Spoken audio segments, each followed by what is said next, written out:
Again, I don't recall, but we had requested that an alternative site would be looked at. But they were pretty adamant about, sticking to that particular area. I'm very sorry for the destruction of those lands. I drive to Arizona quite often, and when I come over the hill, they are blooming and scary along the whole area. It just goes for a very long time. Well, the scariest part for me was a couple of nights ago before we had ceremonies. We had a funeral ceremony.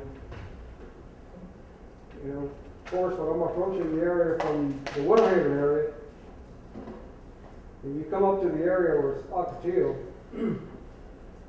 all you can see is a bunch of little flashing lights, blinking in the darkness of the night. You don't really know what's there until you spend the night, the whole night. And when the sun starts coming up from the east, you see all these little white things popping out. 450 feet in the air. It's like a ghost. And it was shocking because I didn't see any of that as I drove in through the area for the ceremony. But in the morning, taking care of making sure that everything was gathered up and picked up, secured. It was surprising that as soon as the light came up, you could see these things just popping up all over the place. It's not good. It's very sad. It's very sad and very, very disrespectful to all Native Americans. I'm assuming the question was asked about the fiduciary responsibility of the agency itself. Did the tribe pose that to BLM? What their responsibility was to the tribe to Well, I would feel that they're the stewards of the land. They should listen.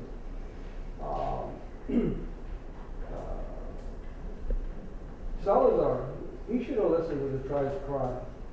Do not desecrate our sacred cremation site. Again, I think it boils down to one thing, and that's the almighty dollar. So, again, Kusan is not going to sell out. Any other questions, comments? Thank you. Thank you for your time. Sorry for your loss.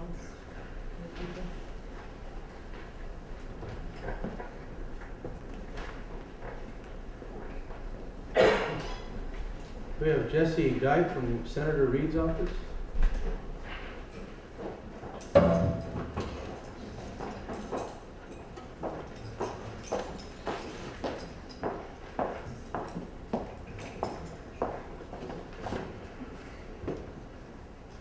My name is Jesse Guy from California Senator Joel Anderson's office. Thank you, Chairman Ramos, Councilmember Ferran, to be here on his behalf. I'm here to read into record a letter that he had submitted to this council previously. So the letter reads as, Dear Chairman Ramos, I understand that the California Native American Heritage Commission will soon convene a hearing aimed at determining whether land on which the Ocotillo Wind Energy Project is currently being developed should be designated as a sacred site of cultural or religious significance to the ALS Band of Kumeyaay Indians and the Southern California tribes. It is important that I convey to you the deep concern that has been expressed to me by tribes in my district, that this project has been fast-tracked at the expense of a more thoughtful process. Certainly, in light of recently conducted surveys which indicated the probable presence of ancient remains, it seems the tribal concerns have not been adequately addressed. Renewable sources of energy are important to our country's energy future. However, every project must be thoughtfully developed with concerns of all stakeholders fully considered. In Southern California, the ancestral home of dozens of Native American tribes, it is especially important that we not develop this important energy infrastructure to the detriment of Native people's cultural resources. Thank you for your attention to this important issue. Sincerely, Senator Joel Anderson. Thank you for your time. Thank you. Michael Harrison, representing Congressman Duncan Hunter's office.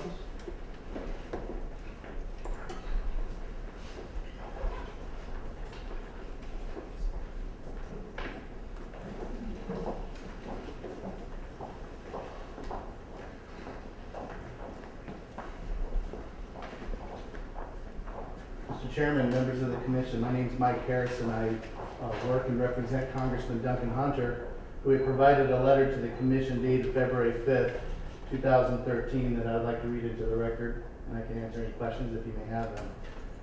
Dear Chairman Ramos, it is my understanding that the commission will soon be holding a hearing to consider the issue of whether the area of the Ocotillo Wind Energy Project located in Imperial County should be categorized as sacred to the local Native American culture. While I do not have any jurisdiction in this determination, I feel it appropriate to convey the concern expressed to me by local tribes regarding their being inadequately consulted on this project. As you may know, I have directly contacted Interior Secretary Ken Salazar in the past to inform him of my reservations with the Ocotillo Wind Energy Project and its development on federal lands administered by the U.S. Bureau of Land Management. It is my opinion that the manner in which renewable energy projects have recently been fast-tracked in the region raises legitimate concerns. In my communication with Secretary Salazar regarding this specific project, I reiterated the need for affected tribes to be engaged in a dialogue with the BLM to ensure that any input regarding cultural and environmental protection be heard. As sovereign nations, federal and local governments have an inherent responsibility to respect the government-to-government relationship shared with federally recognized Native American tribes. Aside from the BLM, there are several aspects of the Ocotillo Wind Energy Project that involve several state and local agencies, including, but not limited to, the California Department of Transportation, the Regional Water Control Board, the California Department of Parks and Recreation, the County of Imperial, the Imperial Irrigation District, and the County of San Diego. With such a myriad of governmental representation, the inclusion of affected Native American tribes is imperative to ensure a substantial substantive dialogue and public policy that truly benefits all in the community. This is not a reflection on the viability of renewable energy programs. I fully understand the goals for those projects.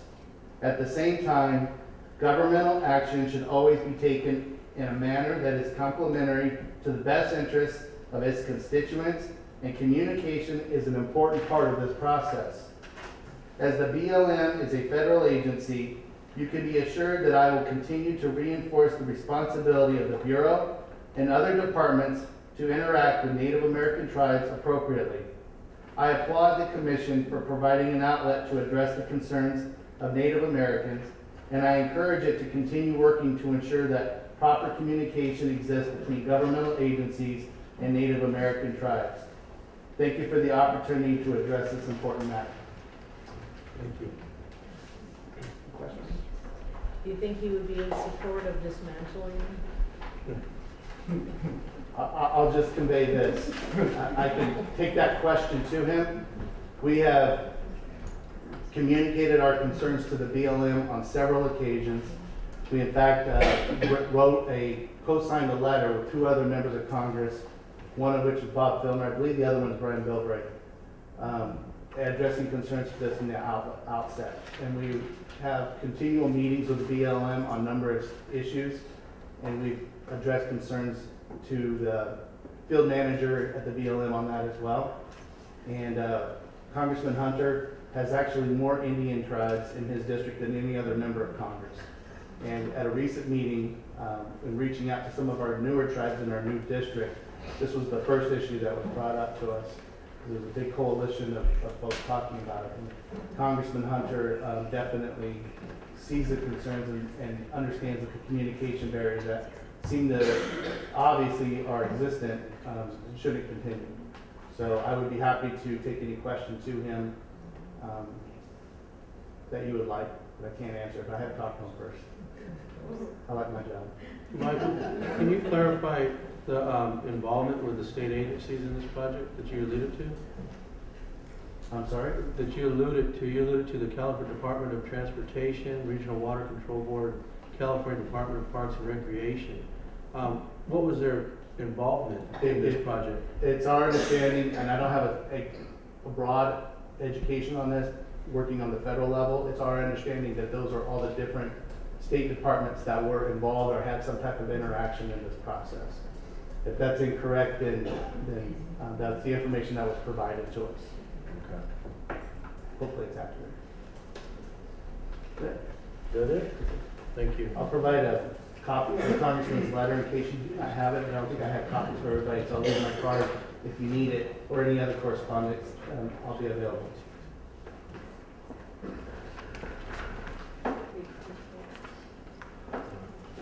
All right, next we got Rita Fernandez from representing Congressman Juan Vargas's office.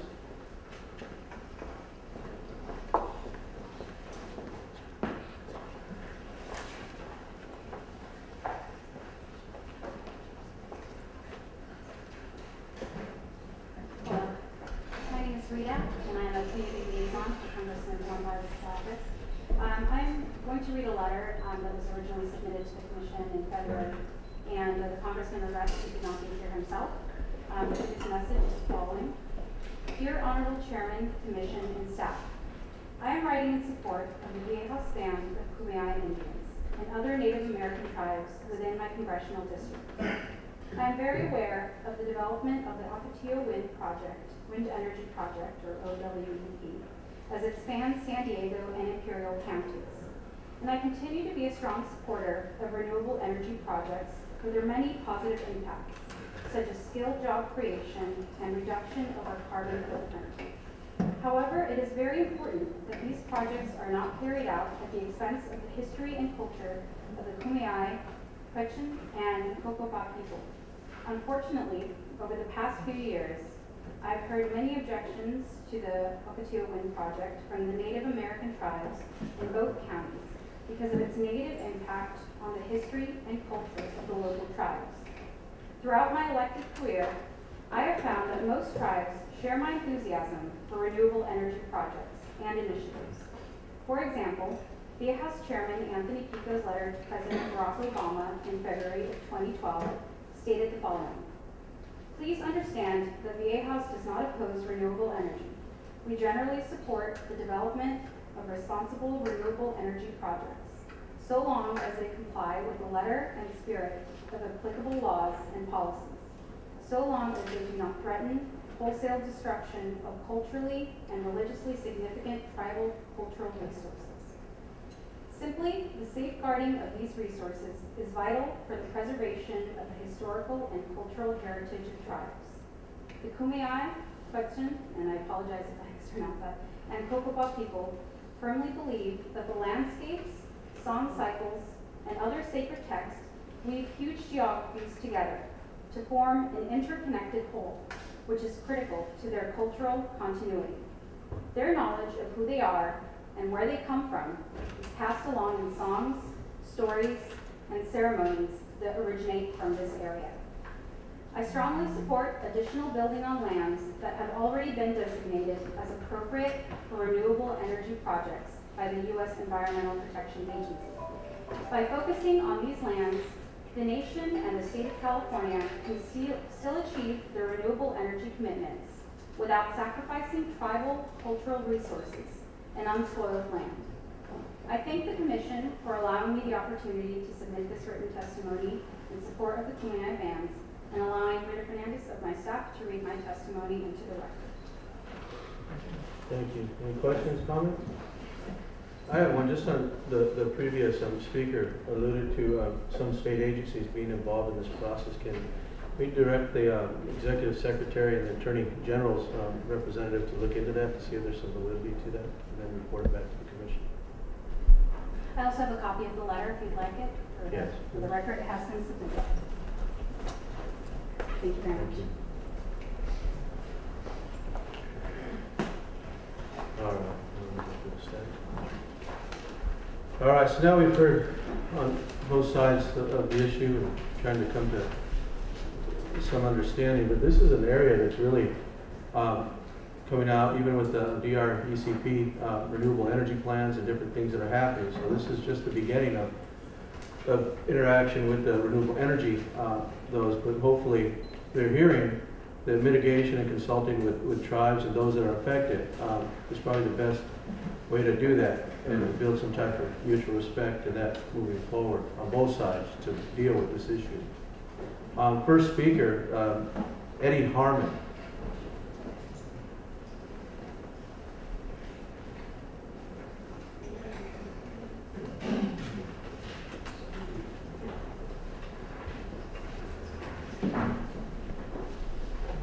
Wasn't really prepared to speak today, but yeah, I'm Edie Harmon. I have lived in the Ocotillo area since 1977. Probably live within 100 feet of a trail that goes from Mount Signal towards the mountain and the area of this wind turbine project. From my home, I can see the vast majority of the wind turbines, and I can see that the majority of the time they are not spinning, they are not producing energy, and there can't be much of any economic justification for the amount of environmental and cultural resource destruction that has taken place. And as a background also, I have worked with members of the Pathan tribe since the mid-1990s on issues of sacred geography and cultural resources. And I will let you know that the tribe, and also Courtney Coyle is here, we managed to convince BLM in 2000 to deny an open pit cyanide heap leach mine on sacred lands in Imperial County. That mine was denied because of sacred geography and visual resource impact. So BLM has, at least at one point, denied approval of a project that would have been profoundly devastating to tribal members and cultural resources. And to this day, there is no open pit cyanide heap leach mine there. In terms of Section 106 consultation, I also, there were times on the mine issue when I was present in tribal chambers when BLM was there. So I was present for some of the government-to-government consultation. BLM clearly was not happy to have me there as a non-tribal member, but having been invited by the council and the meeting being in the chambers, I was present there. I also was granted consulting party status for Section 106 consultation on the solar project. And at one point, I went to those meetings and I heard the impassioned pleas of tribal members and their representatives. And at one point, BLM asked me to sign off agreeing that they had met their obligations under Section 106.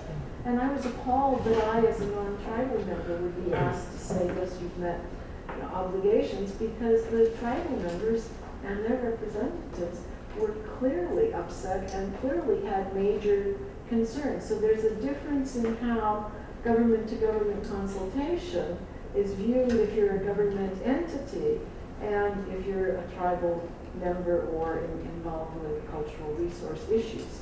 So, I mean, there is a big difference. On this project, at one point, I had been invited by a number of members of different tribes to go to a meeting that BLM and others were having in Ocotillo on cultural resource issues, because tribal members and I was concerned. The BLM branch chief or whatever, Tom Zale, told me I was not welcome and I could not attend the meeting no matter who had invited me, because it was not on tribal lands. If it had been at one of the reservations, BLM could not have told me or anyone else that the tribe or might have invited that they weren't welcome. So I just want to put that out there. And also, I've been living where I have for as long as I have. I am really sympathetic to the ideas of sacred geography. I've been out in the desert in the areas of the Pathan and the Alaska to the sacred with Tibetan refugees.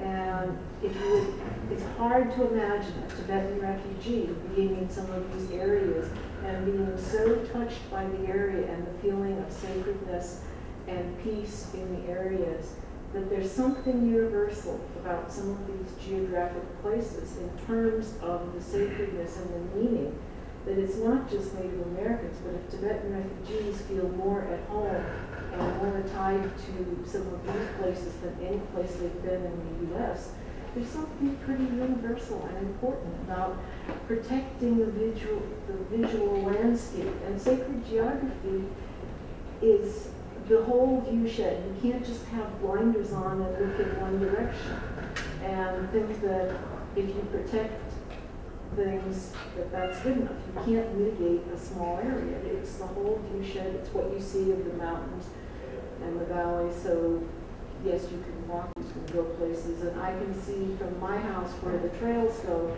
but it would be several days of walking to get to the end of places that I can see. Anyway, I just wanted to add that it's something, it's hard for me to sit here and listen to this and not cry. I hope you'll feel free to ask me questions. I want you to know that BLM designated the area where this green project is a limited use area in 1980 as part of their California Desert Conservation Area Plan. And limited use meant that it was use of the area was limited to use of the existing approved routes of travel. And what happened, and that, from 1980 on, BLM did not allow cross-country travel. They did not widen or change routes, no straight routes. And with the approval of this project, there are massive roads everywhere. They've altered the drainage. You can't be out there and not feel and sense the damage. And to me, I'm particularly sensitive. I have a nephew that lives in Webster, New Hampshire.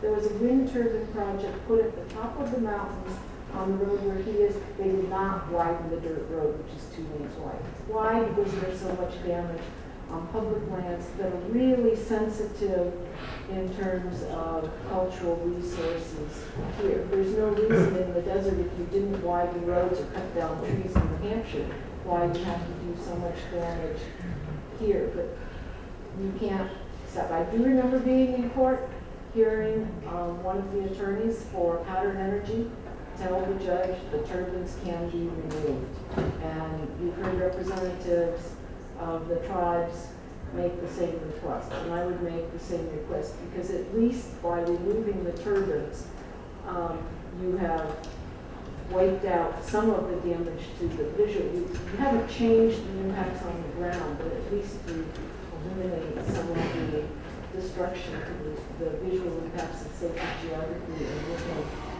in different directions. And in terms of reclamation and rehab, it needs to be done with consultation, representatives from the different tribes that are going to be sensitive to cultural resources.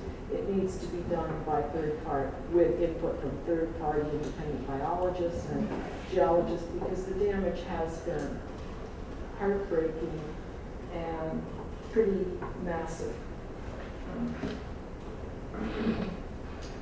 Anyway, I am happy to answer any questions you have, but when I can go out from my house every morning or every day and look and see turbines not moving, it makes me wonder, there can't be any compelling economic reason or energy reason for the amount of destruction. And my understanding is that when the turbines aren't spinning, they're actually using electricity.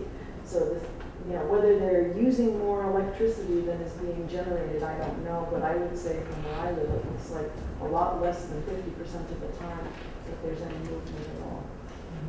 So I really don't know what's going on. And as in answer to some of the questions on state agencies that you asked of other people, the highway patrol was blocking roads and access. People in Ocotillo were sort of held hostage in their homes while roads were blocked so that they could get wind turbine components there, even school buses. They had to make special arrangements because they didn't want buses to go by. And my understanding is that the California Department of Fish and Game, or now Fish and Wildlife, has a big role in supposedly monitoring impacts to wildlife and birds. And so there is, and there's terrible blowing dust and sand coming from roads that have not been had the soil stabilized, and so it's blowing off site, and there have been lots of complaints to the Air Pollution Control District and complaints coming in to the state. So there are a number of state agencies that were listed in the documentation. Thank you. All right, we have about 16 slips and we're running out of time. Watch your step. So we're going to have to adhere to the time in 5 minutes. If you can get it done in 5 minutes or less, let us know. All right. Next, if I mispronounce his name, let me know. Thane Somerville? Commissioner, I'm going to defer remarks to allow other people to speak at this time. Defer? Or I'm not going to. Defer or not comment? I'm not going to comment right now, although I know I'm an attorney that represents the tribe in the federal litigation, and if there are questions that the commission has that come up, I can answer them, but I'm not going to speak or provide additional comments. Sounds good. Frank Brown?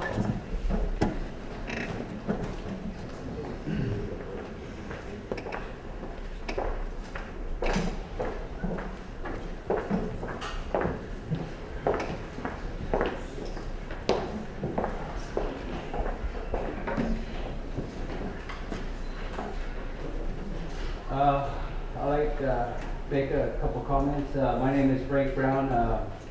I'm the chairman of the Intertribal Protection Council. I'm head monitor for Viejas. I just want to throw this out there that I was the first, one of the first data monitors on this project. There are 11,000 acres that was surveyed. I don't know, it's probably 2,000 acres. I spent 4.5 months on this project. In March 2010, it was an unofficial BLM meeting that I made a comment, which it should have been, it was ignored by the BLM, that this is a complete cultural district. It goes 11,000 acres, and one of the things that you know, I've been doing this for 18 years throughout San Diego County. I'm the boots on the ground for a lot of the culture monitors. I've done a lot of there was a lot of testing out there, but I know that this was, in my professional opinion, a district, a cultural district. I expressed my knowledge to the BLM, and it was ignored. In April 2010, I accompanied the coroner, Madeline Hinks, from San Diego County to go and look at 6 cremation sites. 5 out of the 6 were she test positive for human. In those 5, if you figure 11,000 acres, each corner of that 11,000 acres, there was a cremation site in that area. So to me, that's why I strongly suggested that the commission look at this as a burial site.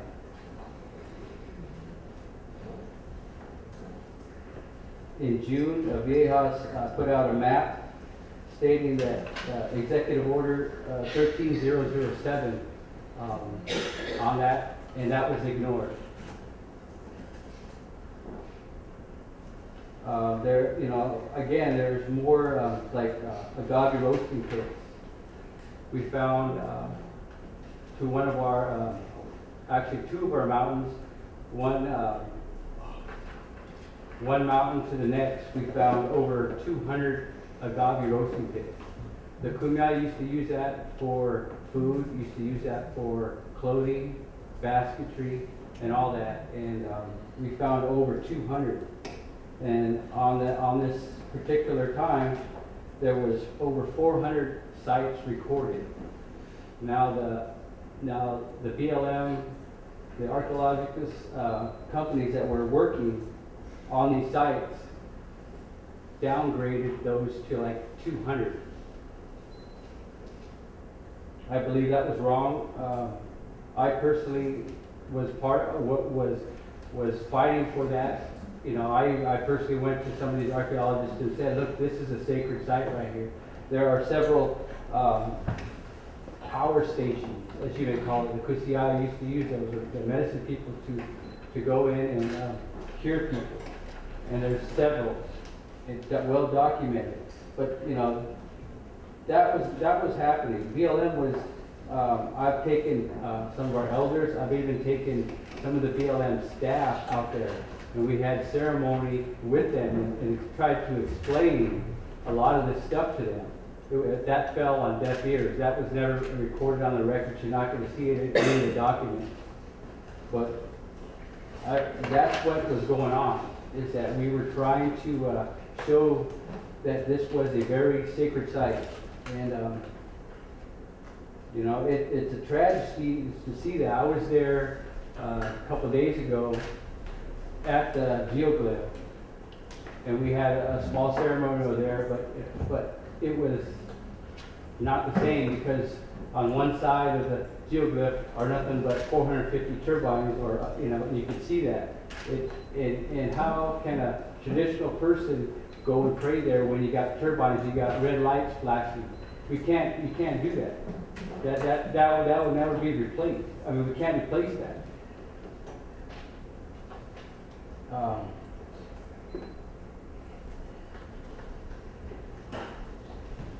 It's just, I just don't understand. Then I asked several, you know, what I started doing is, this is, you know, there were some comments from, you know, BLM and something, you know, they would come up and say, well, you guys did not care about this land before. Why are you caring about it now? You're gonna have to wrap it up.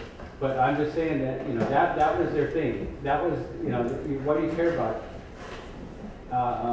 It's just a tragedy. I'd like to see that the turbines being removed, but they're not listening to the people. And, you know, I just want to say that I want to thank you guys for being here and listening to me. If you have any questions, I'd be happy to ask, because I was there when all of this stuff has been going on. Thank you. Next we have Dennis Turner.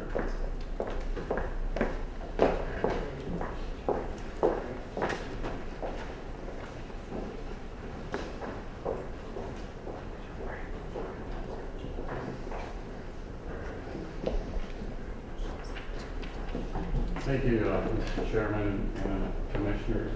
My name is Dennis Turner. I'm the Executive Director for the Southern California Tribal Chairmen's Association. We have 19 federally recognized tribes that are our association.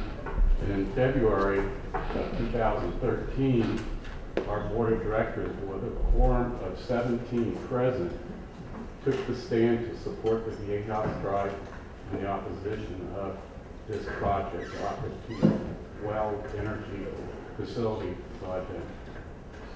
And they did that because the board felt that it was inadequate, failure, communications, and working with the tribes. In addition to that, they also felt that that BLM in itself did not give enough communication, basically government discussion with the tribes. So our board of directors voted. So we wanted to make sure we are forwarding new information from the meeting. And so we'd like to let you know. Thank you. Thank you. Next is Lore Cuchora.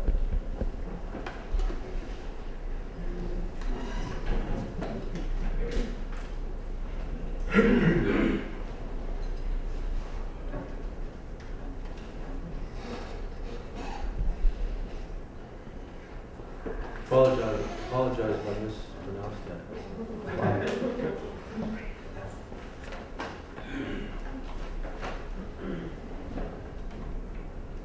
Thank you, Commissioners.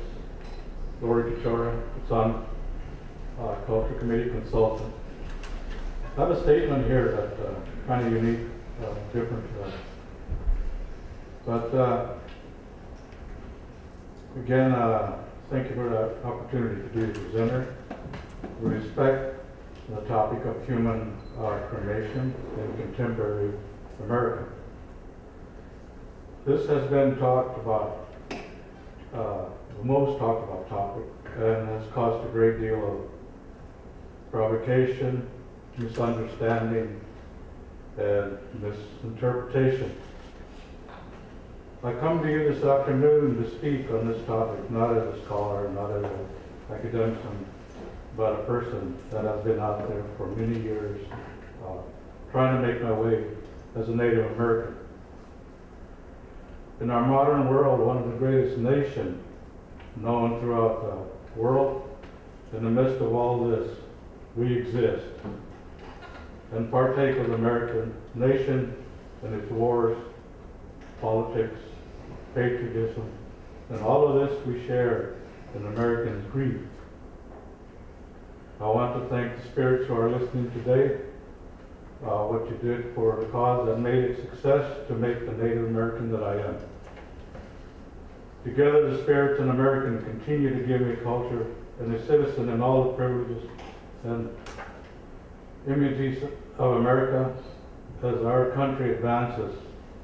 Our nation speaks for civilization, prosperity, happiness, and cultivating things which appertain to new development of science, literature, and the law of our country. Some people continue to express the importance of Native traditionary evidence, including Apatio. But the government gave eloquent objections to the institution of Native American beliefs, and when unheeded, and other tribal opponents eventually consented to a document which laid the foundation for the tragic events that followed today. Human remains and activities have been in existence for thousands of years. In the beginning, we were all born into liberty, freedom, and go beyond the limits. And today, in the constitutional sense, obviously includes physical freedom. It limits our ability to go full freedom. It left us with the freedom and tradition to worship God, Creator, according to the dictates of our own conscience. The coming of the nation, the resurrection, was the very thing that gave disciples the courage to bear testimony about their Lord in spite of even the most violent persecution. The resurrection became a central part of Christian faith, which brought about the Americans recognizing burial rights. Today, public cemetery is dressed for beautification, set in an orderly fashion, the trees, shrubs, cemetery plots. Cities locate cemeteries on hillsides, overlooking valleys and ocean for the deceased person, while the graveyards may remind one of brevity of life. The resurrection ensures the brevity of death. Yes, resurrection meant life. Nevertheless, American views human remains as a relic of the past for the purpose for studies, performing scientific evaluations, for collection and storage in order to continue progress. This is a reminder to America that traditional tribal cremations are not that far from your beliefs, and the principle of cemetery, how you keep your life of the deceased in the form of memories and carry in the life in this country. Memory is a mental process by which effects are retained. The mental process for the Kasam people is much stronger. Mental process, again, by which the effects are retained. The belief in tangible and intangible for citizens. America constructs memorials intended to preserve memory of a person or an event. We have memorial monuments that include markers at burial sites, freeways, roads, gravestones, tombs, and crosses. Buildings associated with the lives of historic persons, to name one, George Washington, or sites of historic events such as Gettysburg Battlefield. The United States flag, first sewn together with cloth, became a great symbolic figure for the people of the United States. When we view the United States flag, we think of liberty, freedom, pride. The American flag has accompanied humankind to its greatest achievements. The eagle is a symbolic bird, well known for its courage and strength. It represents the United States. Other countries use eagles as a symbol of power, courage, and majesty. The official national motto of the United States, "In God we trust." Obviously, we all believe in the intangible and tangible. After all, by your obligations to God, believe in the heaven says it all. So I leave you with this: look only to God, whoever your God is, and your conscience for approval. So thank you. Thank you. Next is Arlene Kingery.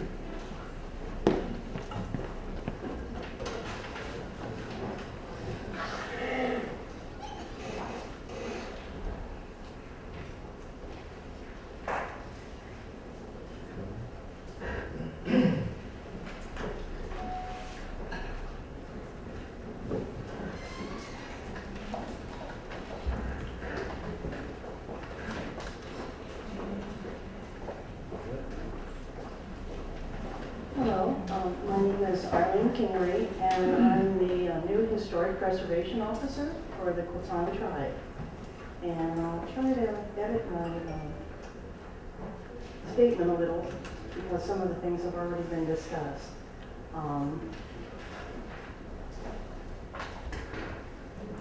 Being new to this project, I've reviewed all the correspondence and reports and comments, and I'm appalled.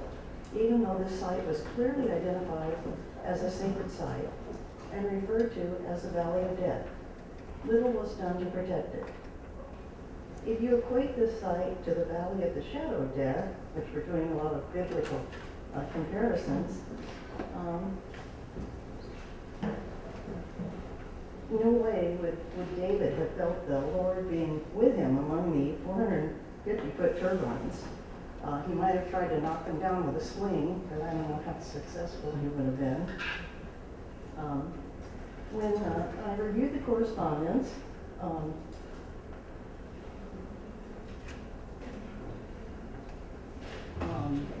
I saw that you first became involved in September of 2010 with David Singleton. You had sent a letter to Imperial County. You also had provided comments in the draft EIS and EIR in December and 2010 and August of 2011. You had asked Mr. Escamani if we had been in consultation, and we first initiated concern about the project in April of 2009 with a letter from Bridget Nash, our former Historic Preservation Officer.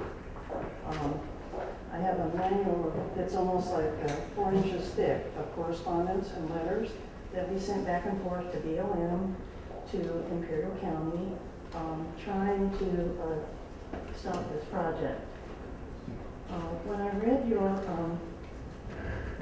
description of your purpose, it said that you were initiated primarily to protect the remains and items that were found during the construction boom, when everyone was building houses and roads. Well, now we're in another construction boom, but it's renewable energy. So as Mr. Ramos said, you really need to look at how this is affecting cultural sites. because it's almost the same thing again. I mean, it's just a new lake, and it's in ancestral land and land that primarily BLM has.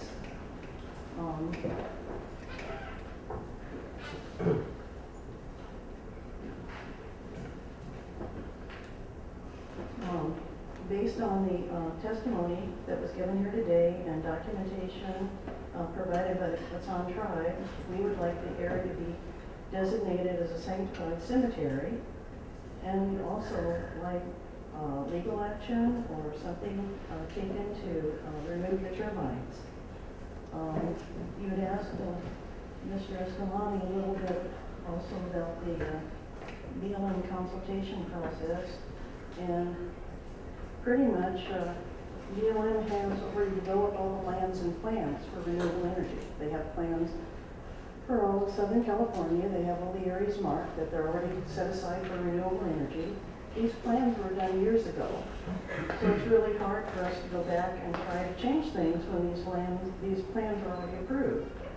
Then they go in and they reclassify areas as no longer sensitive. So then it's hard for us to go back. It's like every time we try to work with BLM, it's like, well, there was another precedent. You know, we had a land use plan and you didn't respond 10 years ago. Or there was another plan. We also have problems with the transmission line corridors. Those were established 20 years ago in Arizona and California. And all they have to do is get a variance if they need to connect one corridor with another. And when you look at the map, you say, well, we'll never develop that corridor because it goes to nowhere. Little did we know it was going to be solar and wind energy. We had no idea. When we met with BLM2, the transmission lines, one of the transmission lines that had over 10,000 artifacts on it has less than 100 now, because those are corridors. So besides having the solar facilities and the wind energy facilities, you have the transmission line corridors that everybody drives on now as off-road for off-road vehicles. And artifacts are either being smashed and destroyed or they're being picked up. Sorry, but we gotta stay on schedule to get everybody an opportunity. Okay, so anyway, we've tried to work with BLM, they just ignored us, and that's pretty much all I have to say. Thank you. Thank you. And I apologize if I have to, bring up the timeout. I just want to make sure everybody has a chance to speak it, put it in a form. Bobby Bolger.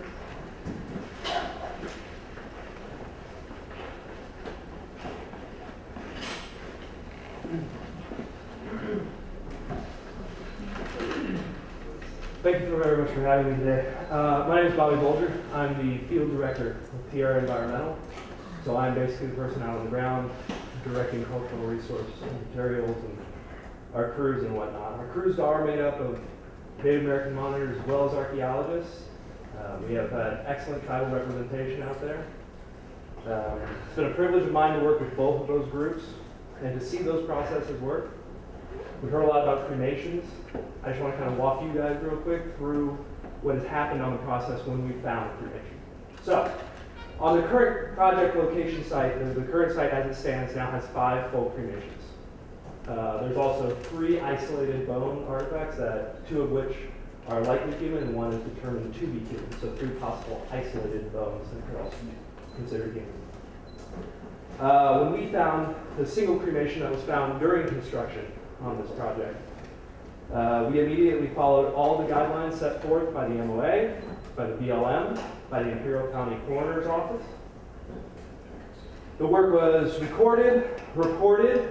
No photos were taken of the bone, as is customary as respect to Native American rights and laws like NAGPRA. And that embodies a lot of the stuff that went on this project. I've been an archaeologist in San Diego County since 2007. I've worked extensively on numerous projects, large and small, everything from sunrise power line to the small homes that are being built in Hawaii.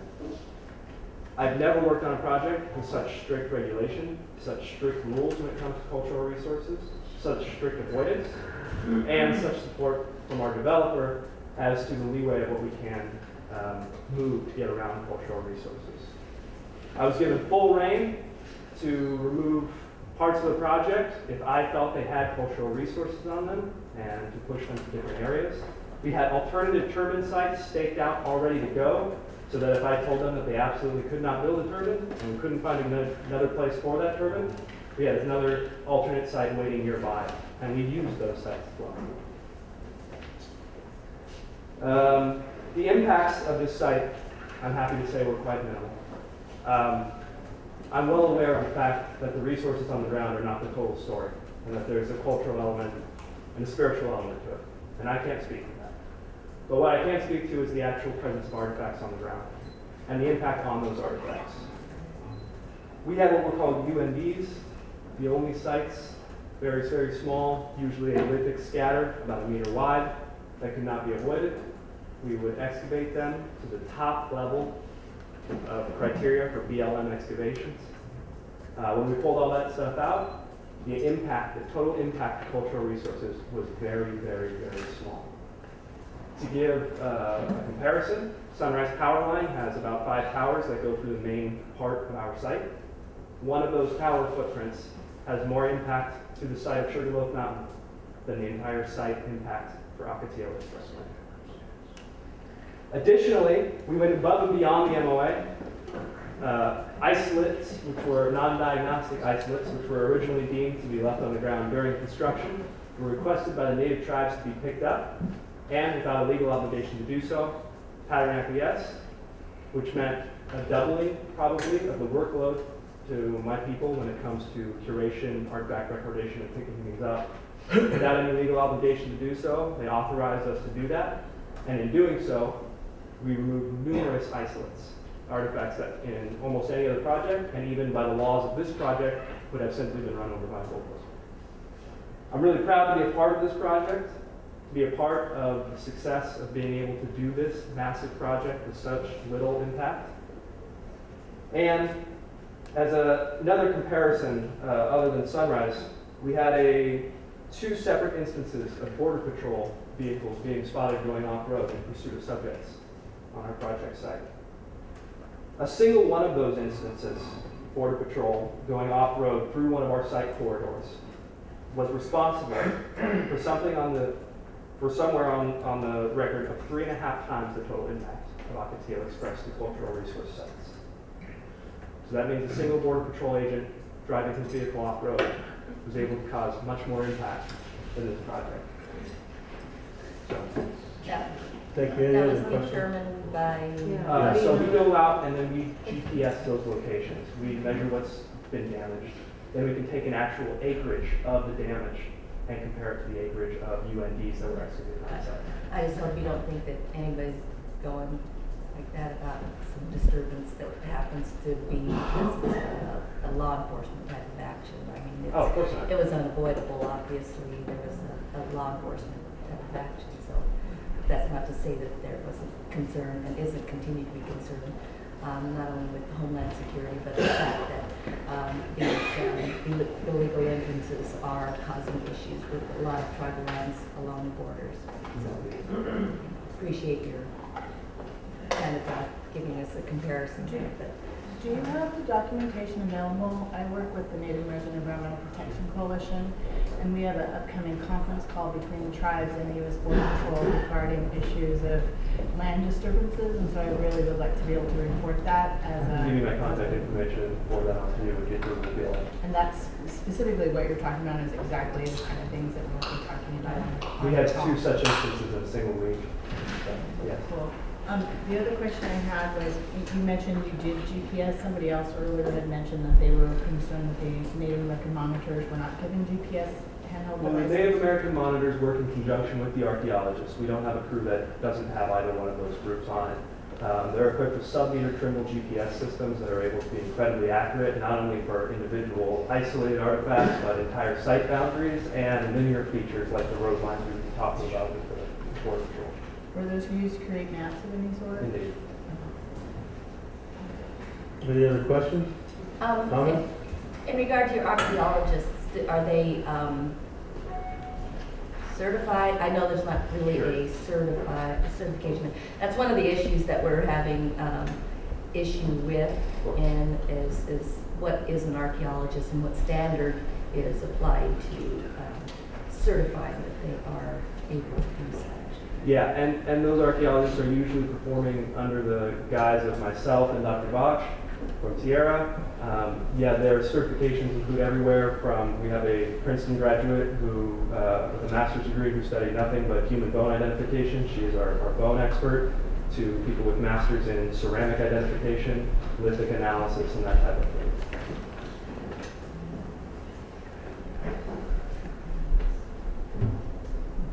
So was at your discretion whenever you found something, was that in discussion with the tribal monitors and consideration? Sure, and so we've had the benefit of having numerous tribal monitors come through, cycle through on a rotational basis based on a pre-planned rotation of tribes that come together. When we would have an issue or an instance where something was found, as I said, because natives were on every one of those teams, they would be involved in that as well. Now that could be as small as a consultation of, there's what we found, to some very long, in-depth discussions about meaning, greater space, the idea that this could be something that wasn't what it initially appeared to be, and could be quite more complicated. And were you aware of the change of the, what is that, about the use of the land? It was Oh, and limited use. limited use designation. I'm sorry, I can't speak to that. Okay, I just wondered if you were aware of any of that. And also, a representative from Viejas, one of their cultural resource people, indicated that he had great concerns